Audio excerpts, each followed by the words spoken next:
and welcome to the End in Mind podcast. I'm your host, Caitlin, the owner of Meraki Media Management. The End in Mind is a place where we come to share stories, tips, and strategies of many entrepreneurs, creatives, business owners, and just some people that aren't willing to live the traditional lifestyle. We talk about how to live outside of the box today and how to incorporate what really is important in your life to keep that end goal always in mind. Again, if you would like to reach out to me in any type of way, you can find me on Instagram at Meraki_media_management. And I hope to hear from you all soon. Thanks so much and enjoy our show.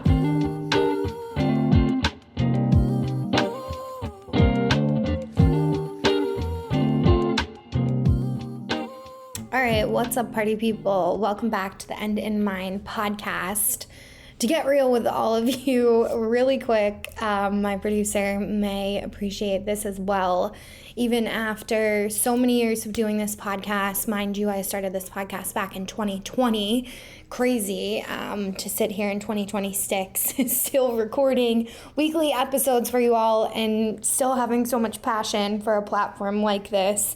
I recorded 4 episodes for Sean and I to head to our month-long beach vacation with my family, and for some reason my voice sounded like a monster, literally. I'm gonna leave a pause here so Matt can actually put in like a funny skit of what my voice sounded like. What's up, party people? Welcome back to the End in Mind podcast. I'm your host, Caitlin.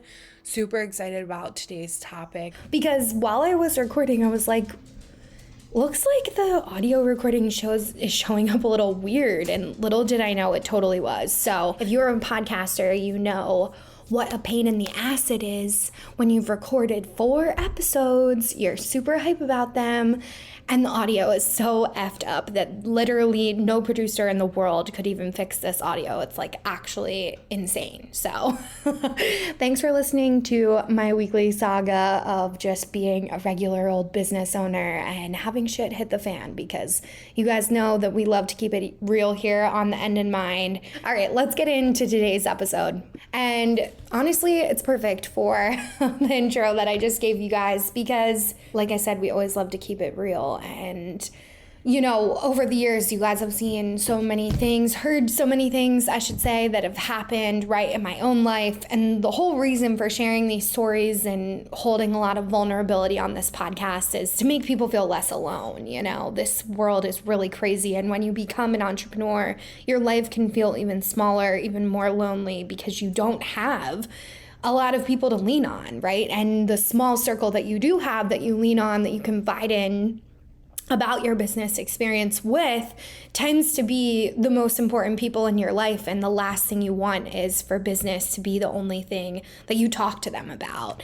So today's podcast episode is all about that the story must go on, right? It's kind of like an old showbiz pun, right? The show must go on, the story must go on. Despite whatever is happening in our lives, we still have to get up and keep going. And it doesn't mean that we can't hold space for a situation, right? Or something that has happened to us in our lives. But most of the time, I find that when shit hits the fan all at once, right? So whether it's small as a podcast recording not coming out, you know, the way that the audio needs to, or something really serious happening in your personal life, things tend to happen all at once, and the wave can come, and it comes very quickly. And I think that this topic is perfect as we head into fall, because so many business owners, including myself, have hit a slowdown. Now, I'm very fortunate this year. August has been one of the most profitable months of my business year in 2026, actually my business entirely. But in years prior, August tends to be a very slow month in business. So much so that it would critically be, and consistently be, I should say, a time where I would reconsider being an entrepreneur and going and getting a job. You know, when I say that, I mean like corporate or working for somebody else. And I just find that the show must go on every August, right? Even when it comes around, and we've had so much success this year in my company and the companies that I've been able to help as clients of mine, it doesn't mean that, right, we can just stop what we're doing, because the floodgates are about to open come fall. Every fall season, businesses see a extreme uptick in revenue. It's even happening right now as we speak in the stock market. We're starting to see funds be moved around and things be adjusted. And if you look it up, it's actually very common for this to happen this time of year. Not every year in the stock market as much as it has over the past few weeks, but definitely in business as a whole. And any business owner that you talk to would probably share the same consistent data that I'm sharing with you now. And that can be like small or large jumps. But if you're a solopreneur, which many of you are when you're listening to this show, or maybe you have a small team, August can be one of those months where you're just really hunkering down, right? It's similar to when we have large worldly changes. And that's been a common theme on this podcast. You just got to kind of like batten down the hatches, right? And get through a lot of these moments, slow times in business, in order to persevere and be a business that makes it out of these extreme changes. So if you are currently in that space, one, the whole point of this episode is to know that you're not alone. And I kid you guys not, because I'm always very truthful with you. This is the first August that I have ever had in my 7, almost 8 years in business of not feeling like, oh my God, I need to quit. And even when I say that out loud, I'm like afraid to say it, right? Because we're not even halfway through the month. This is the first August that I have in business for myself that I have not wanted to pull my dang hair out, right? Because when you need, and I shouldn't use the word need, but I think that that's a real word to use here. When you need income to survive as a business owner and money isn't coming in, it sends your nervous system into a whole nother stratosphere.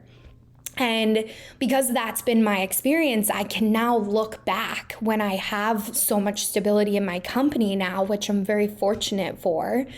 I can look back on those years and I can hold a lot of space and reflection time for those moments. And let me tell you guys, I was chaotic to be around, okay? I certainly wouldn't have wanted to be around myself. And I know this August, I've had other things going on in my life, but one thing that has been very consistent this year for me is my finances. And that means, my business finances. Because when your business finances are doing well, it almost directly shows up, right, in your personal life. And you can feel this state of calm. At least most business owners can. And the more that you understand the ups and downs, the more you can plan, right, for a rainy day, or when a slow season's coming and you know what to expect. And that's all about keeping your nervous system regulated so you can keep the show going on. Because when we all experience a nervous system disruption, it is very difficult to get up and get your ass out of bed and make sure that you're doing the things that are going to make you have an impactful fall. So this episode most likely will be launching in September, so you may even start to see an adjustment in your income or leads coming in come September, because really what happens is in August, everybody's going back to school, right? A lot of your clients, most of them have to have some sort of sustainable income. It means that they may have children or they may have vacations planned over the summer, so they're probably not actively searching for a service provider, if you sell a good, or if you work with clients in consulting even, like it can be really hard to make sales in this portion of the year because so many people are simply just out of office. It's not that they don't need what you provide, it's just actually difficult to get in touch with them and communicate with them in order to move the sales process forward. Well, now the floodgates are about to open up. So what do you do to keep the show going on, even if you are really worried or scared, right, about the income influxes that you're experiencing? And how do you continue to hold space as the floodgates eventually do open? And let me tell you, they will open, and they open very quickly. And even as I'm saying this myself, like making sure that I have my calendar in order, knowing where I'm going to send people and leads as they come in, having team members prepared and ready to onboard clients once we're back from vacation, and setting very clear boundaries. You know, I am taking this month-long vacation during one of the busiest, I should say, in previous times of my business, during one of the busiest months of the year. And what am I going to do, right? If somebody calls me and they're like, hey, Caitlin, I need to talk to you. If they're a current client, I'm taking that call all damn day. I'm always here for my clients. I'm always here for my team members, and they know that they can call me at any time, especially because my clients are very respectful. And I, of course, will let them know that I am on vacation. But if they need to chat, I'm around, right? I'm working anyhow. I love to work. So it doesn't really feel like a burden. Making that very clear. If we get new leads and I know that I'm going to be on vacation with my family and we have all of these things planned that we're going to be doing, maybe I tell that lead, hey, I'm going to be home in about 10 days back from a family vacation. I'd love to schedule a time for us to connect once I return. They say in their onboarding packet, right, in the questionnaire that we have on our website, that they want to start by the end of September. You bet your asses I'm going to go out there and I'm going to connect with them, but I may communicate and ask them follow-up questions. How much is your budget, right, to onboard by the end of this month? What are we working with timeline-wise? Are you looking to launch a campaign at that time? Are you just looking to be onboarded with our team? There's different questions and processes that we follow here at Meraki, which has allowed us to become very successful. So if you don't have that in place, if you don't know what your capacity is daily, weekly, monthly, that's something I really would start to consider to journal on. One of the most valuable moments I had with a nervous system coach that I worked with a few years ago, I've worked with many different people that focus on the nervous system. But this coach was fantastic because on the call, I will never forget, she had me pull up my calendar and she had me block out me time. This was about 4 years ago. Those me time blocks are set to repeat every week and they stay consistent on my calendar. Now there's times when my fractional chief marketing officer client needs me to come into office or needs me on a shoot, or I want to go in and communicate with them about projects that we've been working on, things that I'm very excited about. I will remove that block from my calendar and I will happily go out and meet with my clients, because when you love what you do, you understand that your me time or your time for yourself to have any type of, downtime doesn't need to be scheduled in the calendar any longer once it's become routine. But prior to this, 4 years ago, if you've been a long time listener, you may even be able to hear the difference in my voice. I was not able to find any time for myself. I was working from sun up to sundown. I had a hard time even allowing myself to go to the bathroom during work hours. And I was spending a lot of time just doing busy work. Nothing that was really fulfilling my goals or my clients' goals for that matter. I was really just kind of like wasting time. And that was coming from different nervous system responses. So if you don't know what your capacity is, that's the first thing to do, right? Figure out when you want to have your calls. Figure out when you're going to have a lunchtime, when you're going to take some time away to get outside, reground, regroup yourself. No one wants to hire someone that's chaotic, okay? That is like clear as day to me more than ever, especially the more robust and aligned and financially aligned companies that I have started to work with in these past few months and years. It is clearer than ever that we need to be grounded and we need to be clear-headed at all times when we're speaking to our clients. You cannot be clear-headed if you are working 8 hours a day as an entrepreneur. You will feel scattered. You will not be able to feel connected to each client that you're speaking to, and it will come across to the client. It's like very obvious. Think about when you're talking to somebody and they're not really present. You can see it, right? You can feel the energy shift. So by booking and time blocking your calendar, you will allow yourself to head into this busy season that is fall season really grounded, really connected to yourself, and able to know, okay, this is a boundary that I have. Let's say a client's like, hey, I can only speak at 5 p.m. on this day because I have all this other stuff going on, but it's really important for me to connect with you. Do we bend our boundaries? Yes, but we make sure to give that time back to ourselves somewhere else in the day or week. When I taught a human design class, this was one of the biggest things we focused on, was time blocking and allowing your calendar to flow week to week, day to day. So if you have something on your to-do list for Monday, but somebody contacts you, or like I said, I need to go out, I want to go out and speak with my client in person about a big campaign that we're working on, I then move everything else to Tuesday, right? Or vice versa. If I had it for Tuesday, I move it around to Monday. And I allow the schedule to ebb and flow. So once you have the bookings of the times, then you're able to easily navigate your schedule and make sure that you're utilizing those time blocks throughout your week in different manners. Some people prefer to run this on a monthly calendar. It's totally up to you how you prefer to do it. Weekly tends to work best for me and my clients right now at this time. That may change as well. So as you're heading into fall, to keep the show going on is really about connecting with yourself, getting clear on your timing, time blocking your calendar. To get down to logistics, I prefer Google Calendar and utilizing Calendly because I also do podcast interviews. So I have to have open time on my calendar when we're scheduling for guests. And I need to make sure that that time isn't eating into my client's time or my time to manage my own business. Doing all the finances, payroll, checking in with my team members, like all of the weekly things that have to happen anyhow.